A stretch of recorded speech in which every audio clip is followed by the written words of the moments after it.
the dirtiest player in the game, the many controversies of Mr. Flavio Briatore.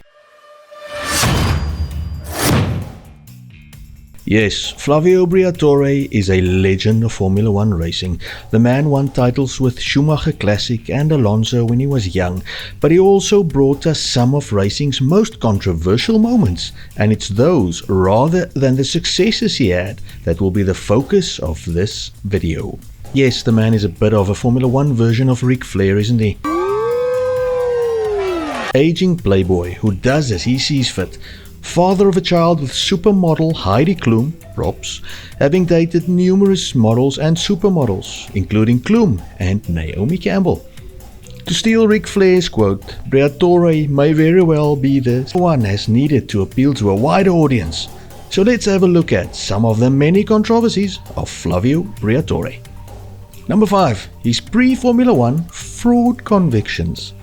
What I know about business, I learned from Del Boy and Rodney while watching Only Fools and Horses. So not much then.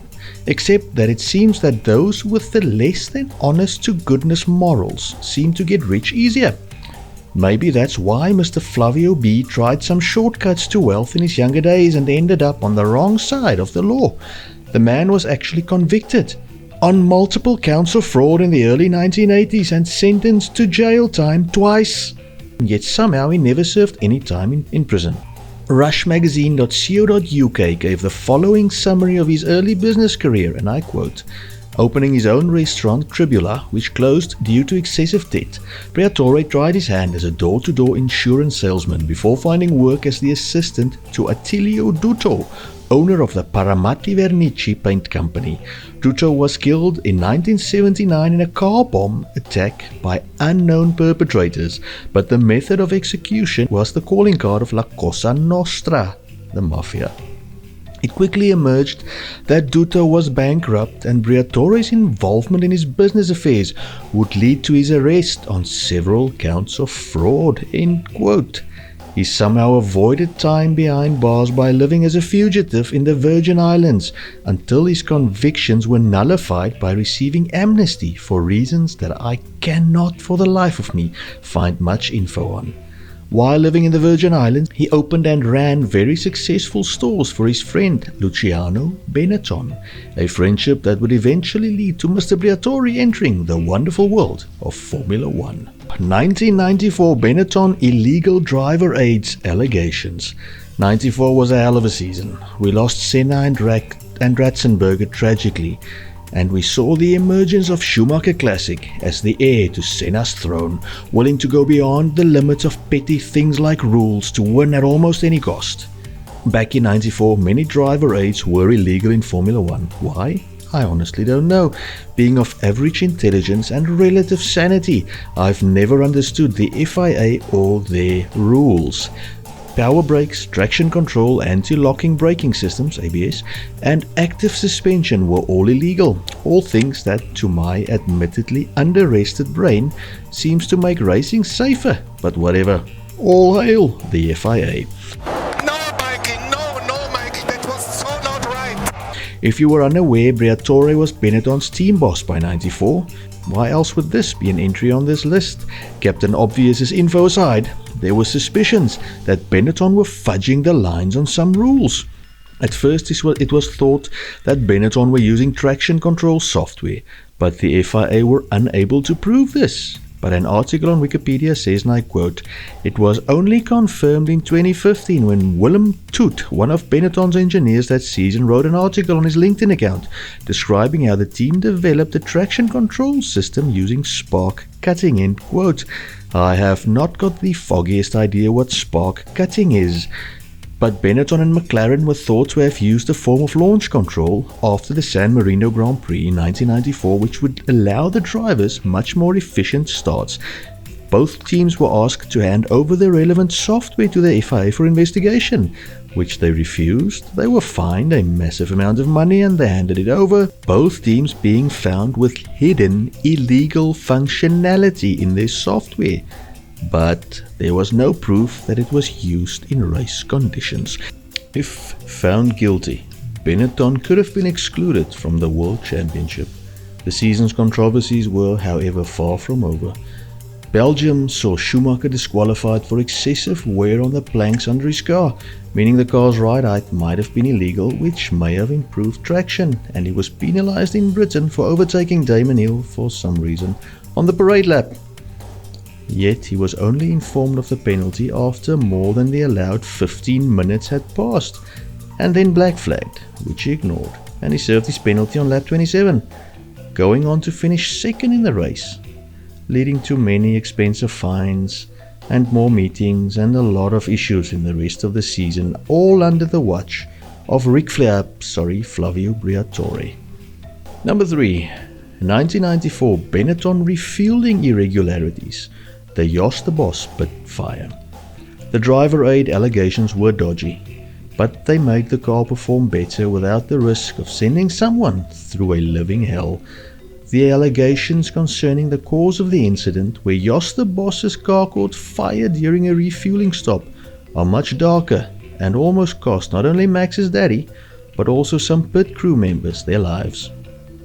Along with the many other 1994 allegations of illegal or suspicious events, which reportedly greatly contributed to Michael Schumacher leaving Benetton for the 96 season, the German Grand Prix was probably the most infamous.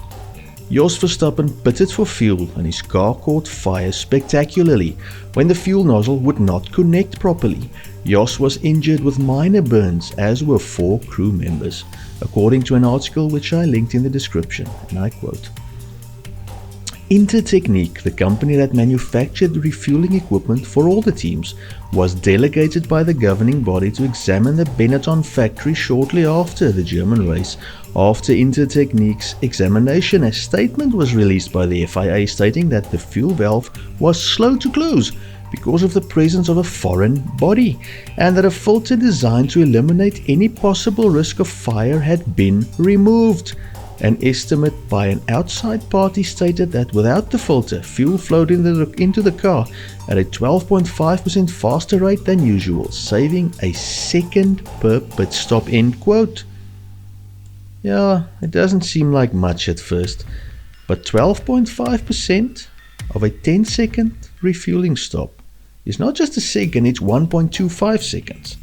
Meaning they would have an almost 3-second advantage over a 2-stop race over all rivals from pit stops alone. Quite a bit of time in a sport where fractions of seconds make a difference. Benetton blamed faulty equipment, and the likes of Verstappen were grateful to come out of the scenario alive. Number 2. Spygate. Much has been said about McLaren and Ferrari in the Spygate scandal, but not much about Renault, led by Briatore and their part in it. In a nutshell, the story was that Ferrari employees had passed technical information onto McLaren, leading to McLaren receiving $100 million fine. Less known is Renault's involvement, quoting a Wikipedia article. Following information from McLaren, allegations were subsequently made during November 2007 by the FIA against the Renault F1 team regarding information they were found to have in their possession concerning the 2006 and 2007 McLaren F1 cars. These allegations were also the subject of an FIA investigation, with a hearing taking place on 6 December 2007, end quote. The official FIA statement read that Renault were found in possession of, including but not limited to, the layout and critical dimensions of the McLaren F1 car, together with details of the McLaren fueling system, gear assembly, oil cooling system, hydraulic control system, and a novel suspension component used by the 2006 and 2007 McLaren F1 cars. How did this happen? Well, according to Wikipedia, an employee who transferred from McLaren to Renault took information with him when he switched teams. After the FIA investigation, Renault were found guilty of breaching Article 151C of the International Sporting Code, but they completely escaped any penalty. No wonder Flavio Briatore has been written about as the Teflon Don of Formula 1. Number 1. Crashgate. Leaving the best for last, don't stress youngster, I'll catch you up if you have no clue what Crashgate was. In 2008, Fernando Alonso was Renault's main peanut once more. He had just recently rejoined the team after he had won 2 titles. Where he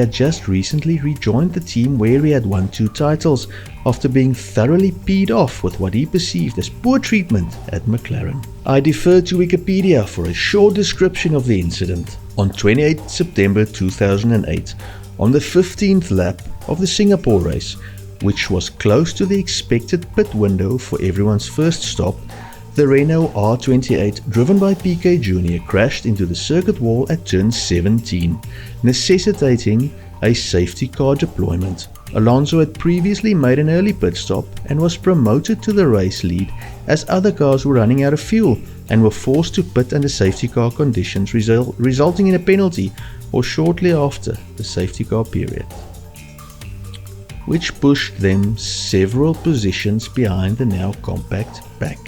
Alonso subsequently won the race after starting 15th on the grid. At the time, Piquet Jr. described his crash as a simple mistake, excusing himself with how hard the car was to drive with heavy fuel, end quote. Now that seems like a racing incident, so what's the issue? Well, fast forward to after the 2009 Hungarian Grand Prix. Renault had just sacked Piquet Jr., leading to the now scorned driver claiming that it was team ordered for him to crash in Singapore in 2007. Now obviously the FIA went ballistic and demanded answers from Renault. But of course they would just deny it, wouldn't they? Well, at first Renault threatened Piquet Jr. with legal action, but surprisingly the man stood his ground, and a short while later they said they wouldn't contest the charges, and Briatore and Pat Simons left Renault. Briatore was banned from all Formula 1 events and FIA-sanctioned events indefinitely, while Simons received a 5-year ban, both of which were later overturned. Renault lost 2 major sponsors directly due to the scandal, probably costing them millions of dollars in ad revenue. Now we fast forward to 2024. And Flavio Briatore has joined Renault as a special supervisor, being a testament to the man's abilities of resurrection. He was banned for life from the FIA events, yet now here he is back in the sport, after having the ban overturned by a tribunal and even receiving a reported 15,000 euros in compensation. The man is a brilliant example of never giving up. He even dabbled in football for a while when he was part owner of QPR in England. Now whether it was dating models, running Formula 1 cars, or championing drivers like Fernando Alonso, Mark Webber or Jarno Trulli and others as their manager, supplying Benetton, BAR, Arrows and Williams with rebadged Renault engines, calling them Supertech or Mechachrome or Playlife, the man just cannot be kept down. And for that, despite his sometimes borderline tactics, you have to give him some respect. And with that, we've reached the end of yet another video. I'm grateful that you've watched. I would dearly appreciate it if you would subscribe and share the content. Thank you for watching. God bless. Till next time.